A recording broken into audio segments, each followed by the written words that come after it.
Pourquoi pensez-vous qu'ils ne veulent pas que nous reviennent au pouvoir? Mais parce que la gouvernance là pose un sérieux problème. Et l'un des problèmes, c'est la dette. Vous voyez, si cette histoire de dette,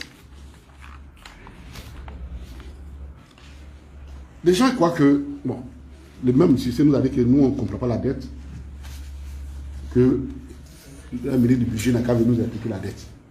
Bon. Moi, dans le peu que nous, on n'est pas là, on va leur répondre. Quand vous savez, quand on veut faire ce travail-là, on fait vraiment des recherches. On n'est pas plus à défaut. Et on a donné à 2h du matin. Ce matin même, j'ai vu me trouver, on est en train de travailler justement ça pour finir un certain nombre de choses. Quand vous parlez au gouvernement, il dit, ah, notre dette là, elle est soutenable. En 2024, leur prévision fait 34 000 milliards. Ils sont à 25 000 milliards en 2023. Leur prévision de dette 2024, c'est 34 000 milliards. Quand vous leur dites non, on est à 58% du PIB, donc on est soutenable. Alors je suis allé m'asseoir pour chercher un pays qui avait moins que ça, le taux était moins que ça et qui est en défaut de paiement. J'ai pris 4 économies, la Côte d'Ivoire, le Sénégal, l'Éthiopie et le Ghana. L'Éthiopie parce que l'Éthiopie est en cessation de paiement. Le Ghana parce que le Ghana est en défaut de paiement aussi. Le Sénégal parce que le Sénégal a un taux de dette qui est de l'ordre de 78% du PIB.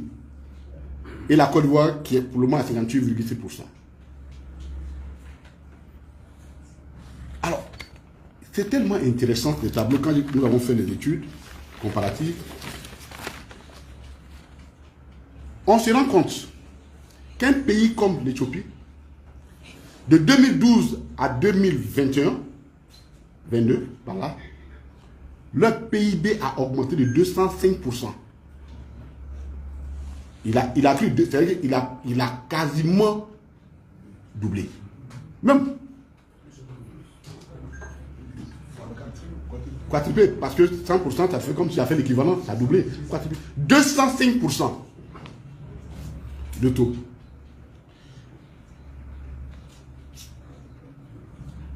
Et au moment où ils ont déclaré dépôt de paiement, le ratio PIB, dette sur PIB était de 37%, de 33%.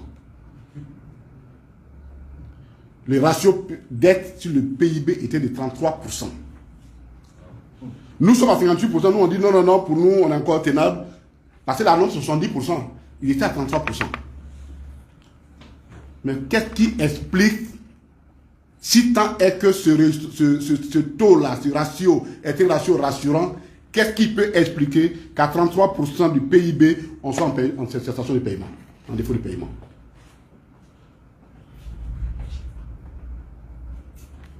C'est exactement le problème. C'est ça la question.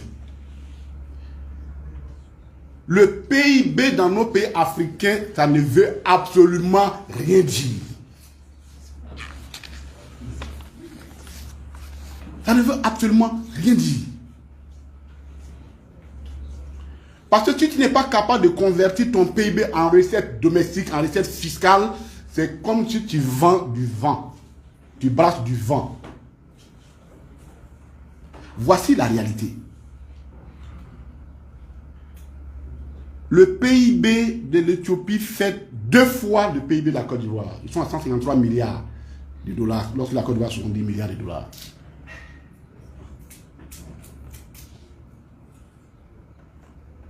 Mais ils ne prélèvent que 6%. Leur taux de pression fiscale est de 6%.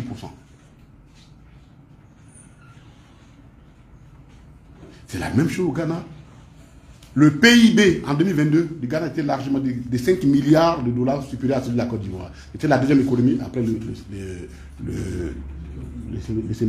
Nigeria. Ils sont en cessation de paiement. Mais pourquoi? Mais parce que on fait, alors que nous faisons exactement ce qui les a envoyés dans ce problème. On est venu, investissement blim blim, ainsi de suite. Moi, j'ai vu en Éthiopie un train construit TGV, construit par les Chinois. Même les serveurs de thé sont chinoises dans le thé, dans le train. À partir de ce moment-là, ton PIB, là, qu'est-ce qui reste de ton PIB? Non seulement les travaux sont faits en franchise d'impôts, parce que c'est l'État qui finance, donc il ne met pas d'impôts là-dessus. Et ça pose des distorsions énormes aux entreprises quand on parle de la dette intérieure, parce que les crédits de TVA sont énormes. Puisque les travaux sont faits en franchise TVA, les prestataires de services, eux, ils supportent la TVA, ils ont du mal à récupérer cette TVA-là, donc on se trouve dans un déficit énorme. Donc, ce n'est pas ça. Et c'est les mêmes façons de faire. Investissement blim blim. On fait ceci, on va prendre des prêts à tous les guichets. Tous les pays qui connaissent des problèmes sont liés à ça. Et c'est exactement ce que nous fait le RHDP.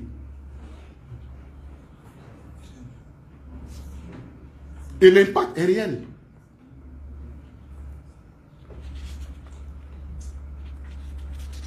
On va faire une petite souris pour que vous compreniez où il nous emmène.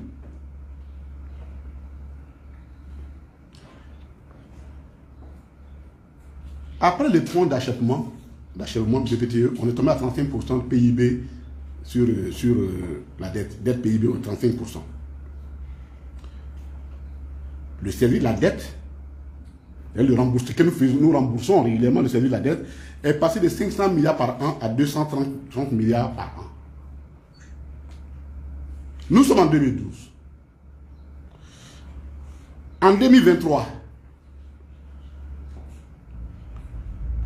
on passe de 6112 milliards de dettes en 2012. Nous sommes à 25 792 milliards en 2022.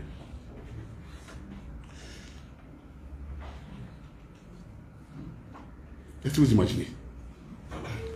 Le service de la dette, qui était de 230 milliards, dont on remboursait 230 milliards, en 2023, le service de la dette est passé à 3 742 milliards.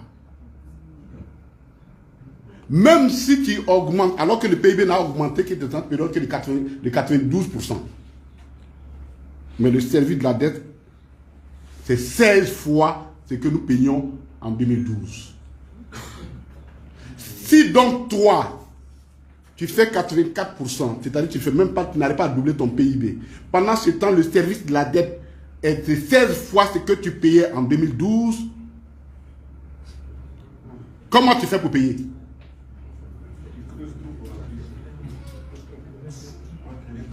Ce sont des chiffres, c'est leurs propres chiffres à eux. Hein.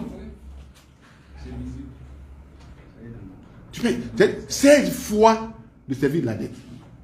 De sorte que, pour 2023, le service de la dette, plus la masse salariale réunie, nous sommes à 102% des recettes fiscales. C'est-à-dire qu'on a fini de payer les... Et 102%, c'est-à-dire même qu'il y a une partie des fonctionnaires où on est obligé de chercher l'argent pour venir les payer. C'est-à-dire tout ce que nos collègues font, les gens ils travaillent sur le terrain, tout ce qu'ils font, les recettes fiscales là, le service de la dette prend, c'était autour de 5 000 milliards à peu près l'année passée. Si vous payez 3 000 milliards là-dessus, ça fait à peu près 60%. Le service de la dette prend 60% des recettes fiscales et le reste c'est la masse salariale. Ça veut dire que quoi? Que même pour acheter un petit matériel dans un hôpital, il faut le prendre à crédit. Une compresse, il faut le prendre à crédit. Et que même le fonctionnement de toutes les institutions qui se sont données là-bas, un pays où on a président de la République, vice-président de la République, représentant spécial du président de la République, et premier ministre, c'est quoi ça?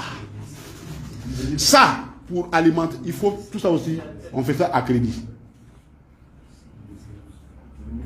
Chers amis de la Côte d'Ivoire, chers camarades, population de la Côte d'Ivoire, notre pays, là, les gens là nous conduisent dans le trou noir. Je rappelle qu'en 2000, en 80 déjà, quand on a eu les problèmes, la dette privée, elle était à peu de 5-6%.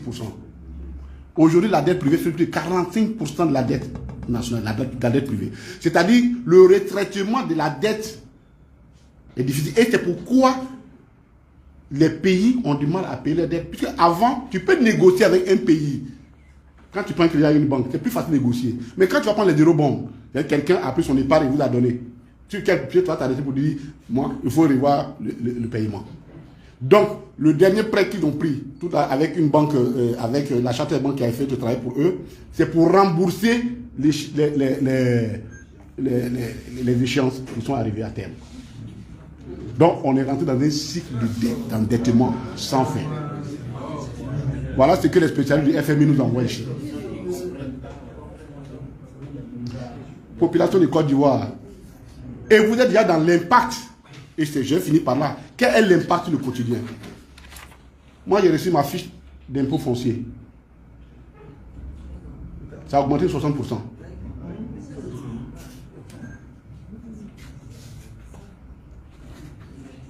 Parce qu'un gouvernement a deux solutions pour améliorer ses recettes fiscales.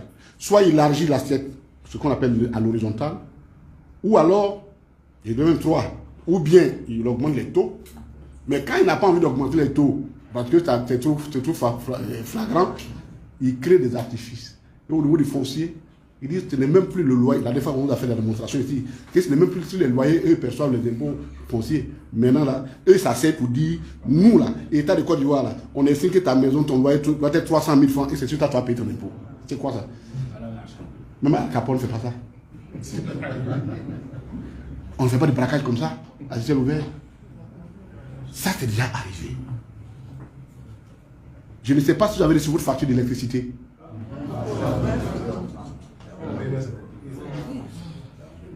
Je ne sais pas si vous avez vu les factures d'électricité.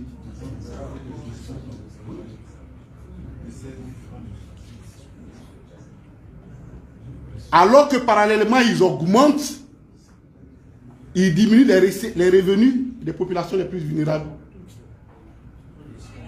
L'anacarde s'achète chez moi à 200 francs. Et c'est à cause justement de l'endettement qu'ils ne sont pas capables de répercuter chez les artifices l'embellie du cours du cacao sur les populations.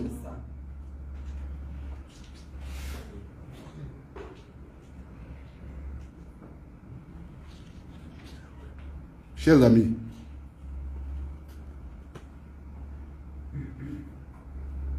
la réalité, elle est là.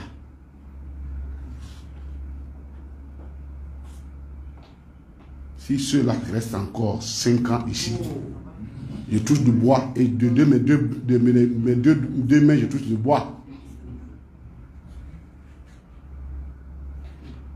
Nous n'allons plus reconnaître notre pays. Nous n'allons plus reconnaître notre pays. D'où la candidature, la question de la candidature du président Laurent Gbagbo est une question existentielle pour la Côte d'Ivoire. Ceux qui s'asseyent pour faire des petits calculs, non, bon, on n'a qu'à trouver des plus jeunes. La question n'est pas un problème physiologique, ce n'est pas un problème d'âge. La question, c'est une question de conscience et d'être capable de trouver une solution, des solutions au problème de la Côte d'Ivoire.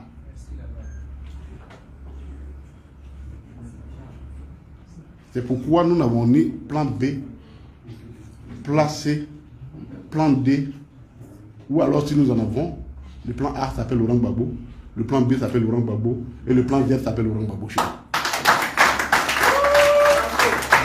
Ça, il faut que ce soit connu, il faut que ce soit connu chez nous. Parce que nous avions à sauver un pays. Nous avons à sauver un pays qui est pris en otage. Savez-vous, que je vais finir par là, que sur les 11 unités de transformation de l'anacarde, 9 ont fermé. Parce que le coût d'exploitation, des facteurs d'exploitation sont impossibles. Vous décomptez l'électricité, vous augmentez. Pendant ce temps, les Vietnamiens qui sont nos concurrents directs là-dessus, le coût, c'est 5 fois moins que les nôtres. Comment voulez-vous tenir la concurrence? Chers amis, j'ai été long, on ne va pas insister. Mais nous donnons ces détails-là pour que ceux qui nous écoutent comprennent. Il y a deux sortes de dirigeants. Il y a les dirigeants qui se soucient de l'avenir. Et parce qu'ils aiment leur pays, ils disent, je ne prendrai pas le risque de compromettre mon pays. Et il y a des dirigeants qui disent, il n'y a que moi et moi seul, après débrouillez-vous. Si nous raisonnions comme ça, nous, on ne serait pas engagés en 2009, alors que nous allons aux élections présidentielles dans le PPTE. Donc ils sont très gâtés. C'est parce que le président Laurent Gbagbo a aimé ce pays. Il aime ce pays qu'il a accepté tous ces gens de sacrifice. Voilà la différence entre un homme d'État et un homme de pouvoir. Je vous remercie.